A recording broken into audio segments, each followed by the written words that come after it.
सुशीला माँ जी, आदरणीय मनोरमा जी, श्री अभिषेक जी, शरद जी, समस्त आयोजक परिवार, श्री चतुर्वेदी परिवार, समुपस्थित भगवत कथा अनुरागी सज्जनों, हम सभी लोग पुनः अपने मन, बुद्धि और चित्त को बाकी स्थानों से हटा करके लाजपत भवन में शरीर भी रहे और मन भी रहे। ऐसा नहीं कि शरीर यहाँ बैठ गया और मन हाल के बाहर चला गया। उस अवस्था में आकर के भगवान की कथा में हम लोग प्रवेश करें। चतुर्थ स्कंध में धर्म, अर्थ, काम, मोक्ष, ये चारों पुरुषार्थ भगवान की कृपा से कैसे मिलते हैं, इसका व्याख्यान है। धर्म के प्रसंग में महाराज दक्ष जब भगवान शंकर का अपमान करने के लिए यज्ञ करते हैं तो विफल हो जाते हैं, और भगवान शंकर के सम्मान पूर्वक जब यज्ञ करते हैं तब वो सफल होते हैं भगवान की कृपा से। इसलिए अनेक आयोजन कई बार देखे जाते हैं कि देखने में तो धार्मिक होते हैं, लेकिन उनका उद्देश्य कई बार गलत होता है। उन्होंने ऐसी कथा कराई थी तो हम उससे ज़्यादा अच्छी कथा कराएंगे। माने कथा गौण है, उस व्यक्ति को नीचा दिखाना मुख्य है। या कई बार धार्मिक अनुष्ठान होते हैं किसी के नुकसान के लिए। तो जो धर्म किसी के नुकसान के लिए होता है, किसी के अपमान के लिए होता है, वो वास्तव में देखने में धर्म होता है, लेकिन वो धर्माभास है, वास्तव में वो धर्म नहीं, और वो सफल नहीं होता। यदि कदाचित सफल हो भी गया तो अंत में वो विफल होगा, जो दक्ष के यज्ञ में दिखाया जाता है। अर्थ पुरुषार्थ में ध्रुव जी को उनकी सौतेली माँ डांट के भगा देती है, और उनकी अपनी माँ सुनीति वो कहती है कि बेटा, अगर वास्तव में तुमको सिंहासन ही चाहिए तो जो तुम्हारी सौतेली माँ ने बात कही है ना, उसमें से आधी बात बहुत अच्छी। सौतेली माँ ने क्या कहा था सुरुचि ने? अगर इस गद्दी पर बैठना है तो पहले भगवान की आराधना करो, आराधना करके इस शरीर का परित्याग करो, मेरे गर्भ में आओ, मेरे बच्चे बन करके जन्म लो, तब तुमको इस सिंहासन पे बैठने को मिलेगा। भगवान की आराधना करो, यहाँ तक ठीक था, लेकिन आराधना के बाद मेरे बच्चे बनो तब इस सिंहासन पे बैठने को मिलेगा, ये अभिमान था।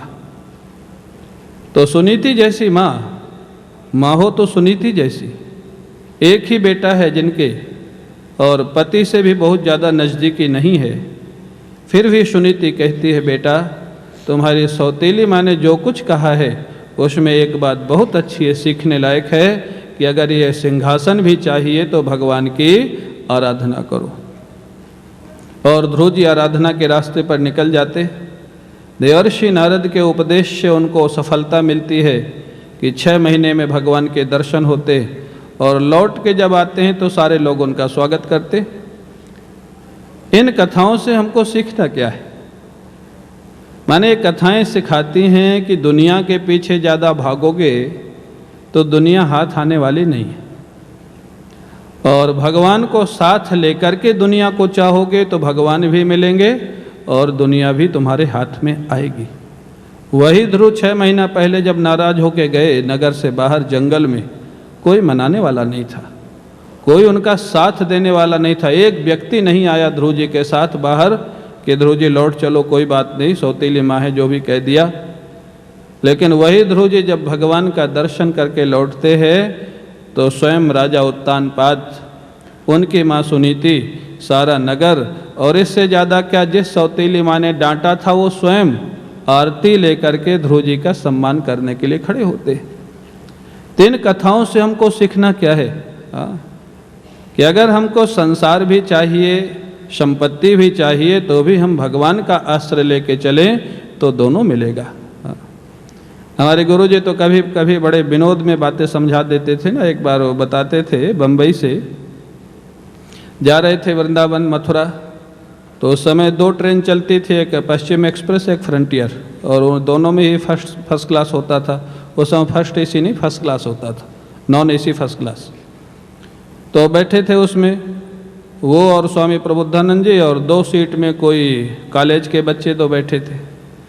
अब बॉम्बे से चलने के बाद महाराज नवसारी आया तो 150 भक्त, सूरत आया तो 150 भक्त, बड़ौदा आया तो 150 भक्त, माला पहनावे, फल रखें, जय जयकार करें। वो कॉलेज के बच्चे दोनों देख रहे थे, वो भी उसी कूपे में थे, फर्स्ट क्लास में। थोड़ी देर बाद वो व्यंग करते हैं, बोले बाबा जी बनने में तो बड़ा आनंद कोई परिश्रम नहीं, कुछ करना नहीं, जहाँ जाते हैं वहीं लोग माला, फूल, माल, पानी लेके आ जाते हैं, जय जयकार करते, माला पहनाते, और कोई परिश्रम नहीं। जानते हो महाराज जी ने क्या कहा? महाराज जी मुस्कराए, बोले इतना आनंद है तो देर क्यों कर रहे हो, तुम भी आ जाओ, हमारे आश्रम में आ जाओ, बहुत जगह। हाँ, तो बाबा जी बनने में आनंद है, ये सब समझते हैं कि नहीं आप लोग? हाँ ना तो बोलो, हाँ ना तो आपको ही बोलना, मेरी पहले दिन से वही शर्त चल रही है, तभी कथा आगे बढ़ेगी। बाबा जी बनने में आनंद है कि नहीं? धीरे क्यों बोल रहे हो आनंद है ना, तो बनोगे ना? नहीं इस प्रश्न का जवाब हंसना, मतलब बनने की इच्छा तो नहीं, आनंद है लेकिन हमको नहीं आना है। यही भगवान की लीला है, जानते हैं, समझते हैं। महाराज जी ने उनसे कहा, जब इतना आनंद है तो विलंब क्यों कर रहे हो, आ जाओ। तो कहने का अर्थ क्या? ये कथाएं सुनने का, पढ़ने का उद्देश्य यही है, और करके देखना। थोड़ा भगवान का सहारा लेके चलो, मत बाबा जी बनो, और सब बाबा जी बन जाओगे तो हम लोगों को भोजन भी कौन देगा? तो आप लोग जहाँ हो वहीं रहो, लेकिन थोड़ा भगवान का सहारा लेके चलो। हाँ, व्यापार करो, परिवार देखो, आधा 1 घंटा रोज भगवान को दो, आपका जीवन सुखमय हो जाएगा, शांतिमय हो जाएगा, मानसिक शांति भी मिलेगी और व्यवहारिक उन्नति भी मिलेगी। भगवान के यहाँ क्या कमी है? श्लोक लिखा है, कामः सर्व कामो वा मोक्ष काम उदारधीहि तीव्रेण भक्ति योगेन यजेत पुरुषम परम। कुछ नहीं चाहिए वो भी भगवान का भजन करते हैं, जैसे भगवान शंकर, शनकादि, प्रहलाद जी, हनुमान जी, जो पूर्ण हो चुके हैं, कुछ नहीं चाहिए तो भी भजन करते हैं। सर्व कामः, सब कुछ चाहिए तो भी भगवान का भजन करो। अरे भोले बाबा तो इतने भोले हैं कि रावण और जरासंध, बाणासुर को भी सब कुछ दे दिया, जो कि बाद में उन्हीं के पीछे पड़ गए, तो क्या वो हमको आपको नहीं देंगे? हाँ, थोड़ा भरोसा हो, थोड़ा छोड़ के चले। तो ध्रुव जी को उपाख्यान से हम लोग सीखते हैं, उत्तम ने जिसने भगवान का आश्रय नहीं लिया, जो वास्तव में उत्तराधिकारी होने वाला था, वो नहीं हो सका, और ध्रुव जी को भगवान भी मिले और राज्य का उत्तराधिकार भी मिला।